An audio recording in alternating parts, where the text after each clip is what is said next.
السلام علیکم ورحمت الله وبرکاته. ګورو نن داسې یو ویډیو شیر کوم چې ډېر د افسوس او د غم نه ډک یو مقام دی. هغه مشران څنګه وایي هر چا ته خپل وطن کشمیر دی. دا زموږ په پړانغار کې چې کوم دی د یو غریب یو عاجز انسان چې کوم دی 2 کمرې وي او دا پورې و. دا چې کوم دی څه د پخلی کو مطلب یا څه کچن کې به یې څه پخولو او د هغې د وجې چې کوم دی اور لګېدلی دی او دا دواړه چوکۍ چې کوم دی دا سوځېدلي دي. دا مشر چې کوم دی دا خبره به هم تاسو واورئ. د ده د وینا ده چې تقریبا 40-50 هزار روپو سترم پکې وسېځل شو او 40-50 هزار روپۍ هم پکې وسېځل شولي دغه دی. او بله دا چې د هغوی د غریبۍ دغه کمره وه او دواړه کمرې چې کوم دی وسېځلې شولې.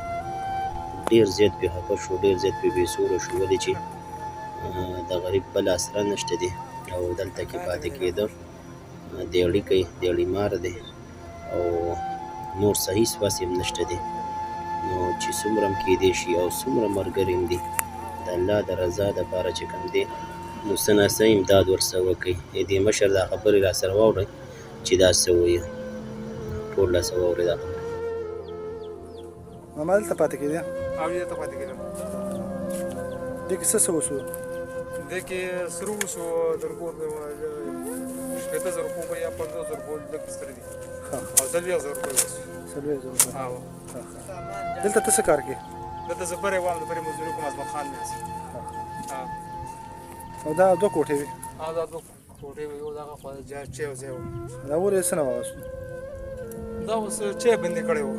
چای بندې کړی؟ پخلی کوه زه پته نه پخلی کوه مینه واس هغه سامان دې پروت دی چای د بیا ډکه چای هم څه